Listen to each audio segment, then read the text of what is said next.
Before and after Philadelphia, I've been here about covering the city over 25 years, and this is my fourth mayor.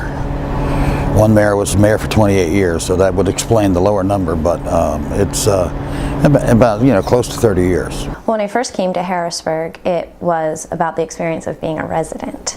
So my husband and I moved here, and we wanted city living, and we wanted to be a part of an urban existence, the walkability, the people, the options, the diversity. And it's from that point of departure that I started covering Harrisburg. The challenges of covering the city of Harrisburg are manyfold. One of the biggest challenges is, apart from the day-to-day municipal challenges of covering a large city and a capital city, because of Harrisburg's financial situation, one of the big challenges is understanding, first and foremost, how the city got into the financial straits it's in. When you have a city that is in debt to the tune that Harrisburg is in, people don't like to make themselves available to talk about things that aren't positive to the city.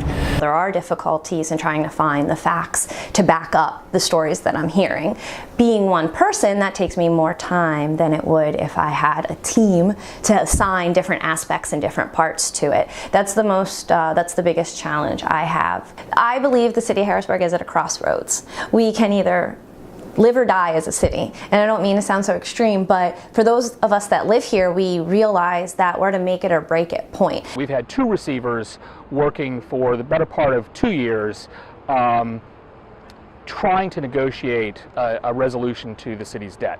And I think we're getting to the point now where increasingly there's going to either be a deal or there's going to be a move toward bankruptcy. Wherever we live is our home. And I believe as Americans, as citizens, we have a civic responsibility and a social duty to be engaged in our community. We see a lot of people stepping up, people who live in neighborhoods in the city, and they want things to improve because they live, they work, and they raise their kids here. Their kids are in city schools.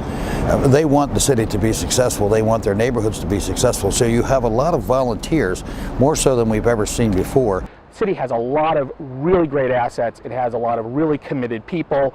I think there is a great opportunity for a bright future, but it's going to take an awful lot of hard work and a bunch of cooperation. I think it's going to take time, it's going to take a commitment, it's going to take some real special people with extraordinary talents to turn everything around and start to bring the cities to renew the interest in living in cities, I think. Sometimes I'll get qualified as being overly optimistic and overly positive, but the fact of the matter is that generates good, and that generates hope, and that generates what a city needs, which is positive energy.